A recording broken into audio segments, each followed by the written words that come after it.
Eh, salut les amis et bienvenue Metalix pour vous servir. Alors attendez que je règle un peu tout ça. Voilà, on va être un peu mieux. Donc me voici arrivé dans le Métalus 5. Voilà, j'ai cherché où j'avais mis mes bouquins. Alors voilà, me voilà arrivé pour le 5e opus de Métalus. Ce que je vais vous proposer aujourd'hui, c'est un nouveau type de littérature. Hein. Ça reste de la littérature, mais beaucoup plus légère, beaucoup moins de lecture en fait, je vais dire tout simplement. Mais par contre, c'est un sujet sensible, vraiment très sensible. Hein. Il y a toujours des gens qui vont vouloir dire et redire des choses. Je vais essayer de faire simple, c'est sur les mangas. Bon, pas sur les mangas en général, hein. Je vais prendre un manga en particulier, puisque c'est un manga que j'ai énormément apprécié. Donc voilà, on va partir là-dessus. Pour cette présentation, je vais commencer par une série de Seishi Kishimoto, qui a été éditée par Kurokawa. Il faut savoir déjà qu'à la base, Seishi Kishimoto a fait 3 séries. Il a fait plus de mangas que ça, mais vraiment en série complète, il en a fait que 3. Il a fait Satan 666, Blazer Drive et, alors excusez-moi, je vais être obligé de lire, Kurenai no Okami. Vous doutez bien que c'est pas celui-là. Pour ma part, j'ai préféré choisir Blazer Drive. Alors hop là, je vous montre. Blazer Drive, c'est une petite collection de 9 tomes. Oui, c'est beau, c'est tout ça. C'est une petite collection de 9 tomes. Voilà. Hein, ils sont tous là. Donc, je vous mettrai les couvertures sur le côté au fur et à mesure. Voilà. Alors, je vais vous raconter un petit peu le synopsis de tout ça. En fait, c'est l'histoire de Daishi. Daishi, c'est lui. C'est lui, c'est le monsieur sur la couverture.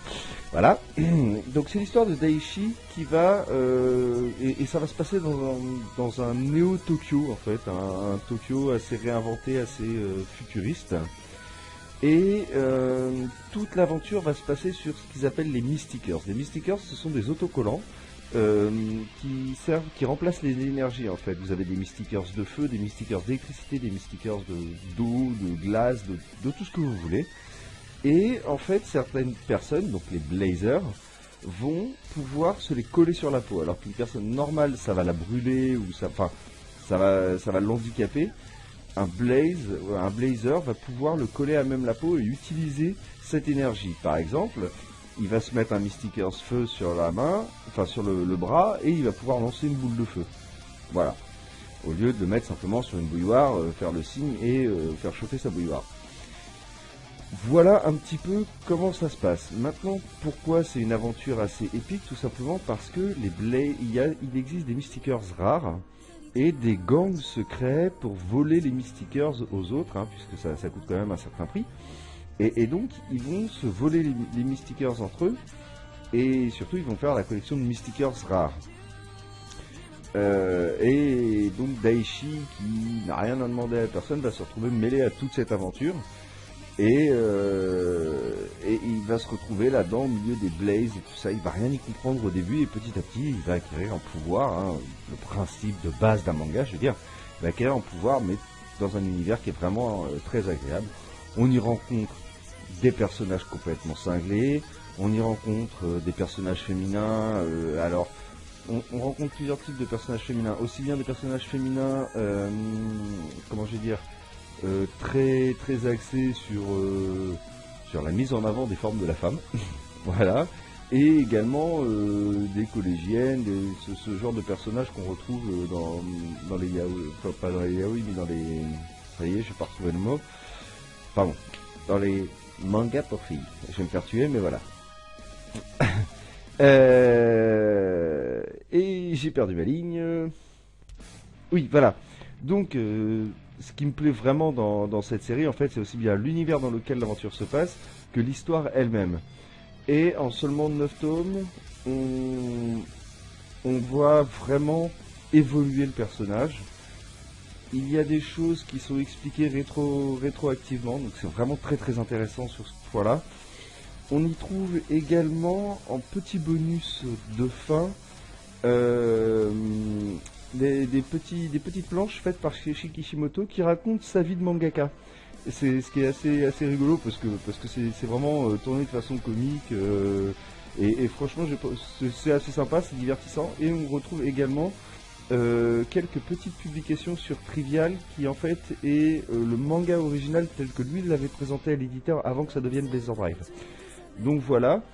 Et puis également, ce qui m'a beaucoup attiré dans ce bouquin, enfin dans cette série, c'est qu'à aucun moment, même quand on connaît la fin, on ne peut se douter de la fin en relisant depuis le début.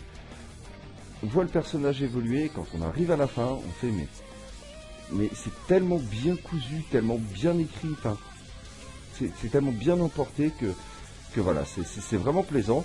Et je vous conseille, si vous n'aimez pas lire les grands livres de littérature que j'ai pu proposer jusque-là, si vous n'avez pas envie de lire des bouquins où il n'y a que des mots, vous avez simplement envie de vous détendre l'esprit avec un manga, et bien voilà, je vous conseille Blazer Drive. Je vous dis, c'est 9 bouquins, donc ça se lit bien, ça se lit vite, c'est pas une collection qui va vous prendre 107 ans à faire comme les Naruto ou les Dragon Ball. C'est vraiment une petite collection, mais qui est assez sympathique à avoir et superbe à lire. Voilà, donc vous entendez une petite musique en fond, normalement si j'ai réussi à la mettre, c'est fait par Starry Sky. Donc il y a un des musiciens qui est connu qui est Shinde Ai ou Tai, qui fait Tai Reflection sur Voxmakers. Donc c'est Starry Sky, ils mettent leur album en téléchargement gratuit sur leur site. Je vous mettrai le lien dans la description. Et puis je vais essayer d'animer un petit peu tout ça. J'espère que vous prenez toujours autant de plaisir à regarder les métallus que moi à les écrire et à les tourner. Et qu'est-ce que je voulais vous dire également? Ah bah oui, bien sûr. N'hésitez pas à mettre un commentaire, un pouce vert, à vous abonner et surtout à partager parce que c'est grâce à ça qu'on fait connaître des vidéos, c'est en les partageant. Voilà, quant à moi, je vous dis au revoir et à une prochaine vidéo. Allez, ciao ciao!